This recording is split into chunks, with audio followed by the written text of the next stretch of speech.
Miss হবে না আপনার পছন্দের টিভি শো। দেখুন জি5 অ্যাপে একদম ফ্রি।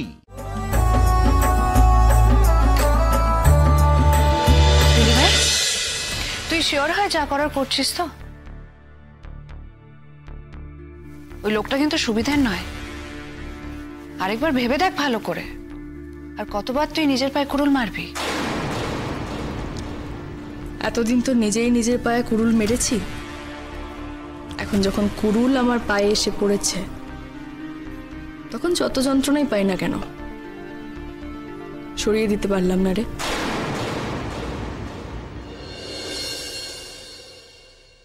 এই তো দিদি ভাই, মালা চলে এসেছে। আমাকে দে, আমাকে দে। বাপরে কি ভারী। এই তোমরা এখানে দাঁড়াও। এখানে দাঁড়াও, ঘন্টার কাছে দাঁড়াও। নীলু, তুমি এখন এখানে কি করছো? তোমার তো এখন রাইকে কিছু বলার নেই।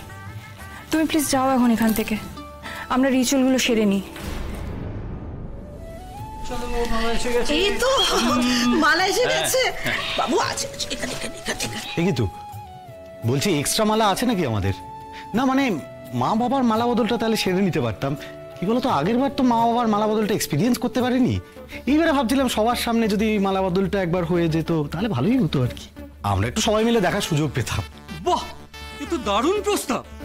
দেখ বাবা, তোর মার যদি আমাকে আর একবার বিয়ে করতে আপত্তি না থাকে তাহলে আমি রাজি। ছাড়ো তো তোমাদের যত সব আজে বাজে কথা।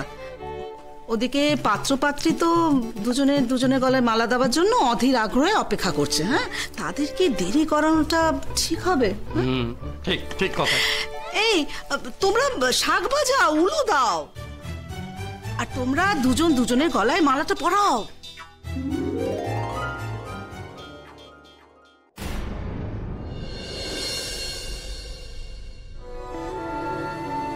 অনির্বাণদা, এসো। আসুন আসুন আসুন, এখানে এখানে দাঁড়ান, এখানে দাঁড়ান।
যোগ্য হবে নাকি?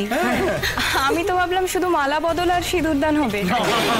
আর বলো না, দিদি ভাই তো পারলে সব নিয়মই পালন করে। নেহাতি গোপন ছিল, না হলে তো দধিমঙ্গল খাইয়ে সারাদিন উপোস করেই রাখতো।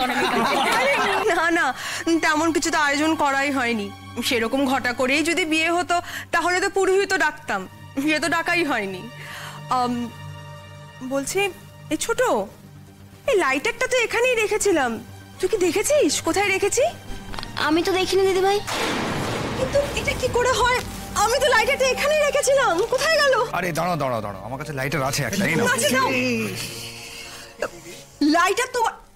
হ্যাঁ তুমি আমার সিগারেট খাচ্ছ? দেখো তো। Very bad very bad. না তুই খা না না, সুমন আমাকে মানা করেছিল। উপকারী করতে নেই আজকাল। আরে থামো থামো থামো। হ্যাঁ মা। ও বড় বৌমা, ঘটা করে তো এই হোমকুণ্ড সাজিয়েছো, তা বরকনেকে তো 7 পাক ঘুরতে হবে। তা ওই 7 পাক ঘোরার মন্ত্র জানা আছে তো? মন্ত্র না না, আমার 7 পাক ঘোরা মন্ত্র তো জানা নেই। উমা, সে কি? তাহলে ওই 7 পাক হবে কি করে? আচ্ছা বৌমা, তোমাদের আমি কতবার বলেছি বলো তো, একটু ভেবে চিন্তে তারপরে কাজগুলো করবে। আয়োজন করছো ভালো কথা, তবে একটু বুদ্ধি খাটিয়ে করবে তো, নাকি? আচ্ছা মা, দেখছি দেখছি। ও দিদি ভাই, মা তো বকাবকি শুরু করে দিয়েছে, কিছু একটা ব্যবস্থা করো। বলছে কি, এখানে কি কারো জানা আছে 7 পাকের মন্ত্র? যদি কারো জানা থাকে প্লিজ একটু বলুন না।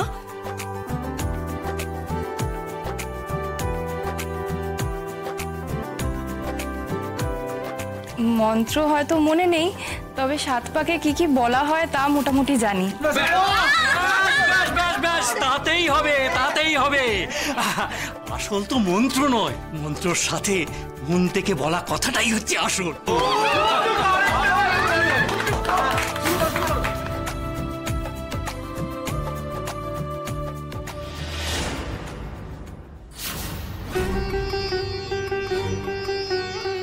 প্রথম প্রদক্ষিণ আনন্দপূর্ণ নতুন জীবন লাভের জন্য।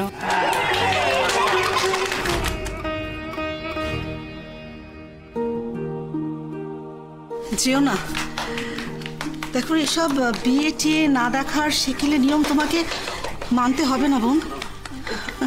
তাছাড়া ওরা তো বিবাহিত, নতুন করে 7 করে আবার অনুষ্ঠান করছে।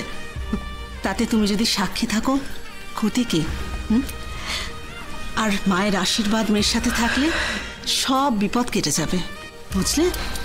এই আগুনটা তো বড় টিম টিম করে জ্বলছে, আঁচটাকে বাড়িয়ে দাও। দাও দাও স্রোত, আঁচটা বাড়িয়ে দাও।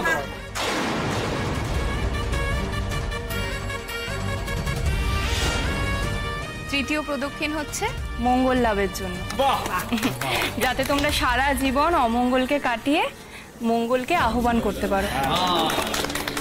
মঙ্গল হবে তোর দিদি, খুব মঙ্গল হবে।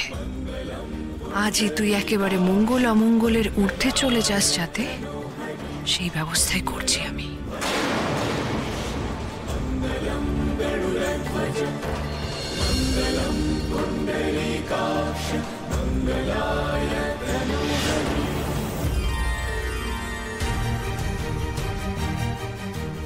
সপ্তম প্রদক্ষিণে তোমরা একে অপরের বন্ধু হও,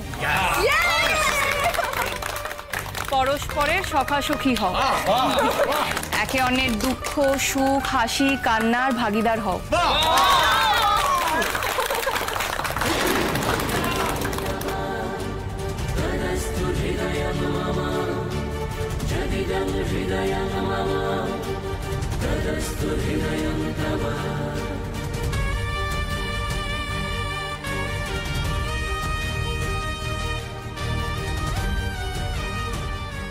জি5 ডাউনলোড করুন আর সব এপিসোড দেখুন একদম ফ্রি।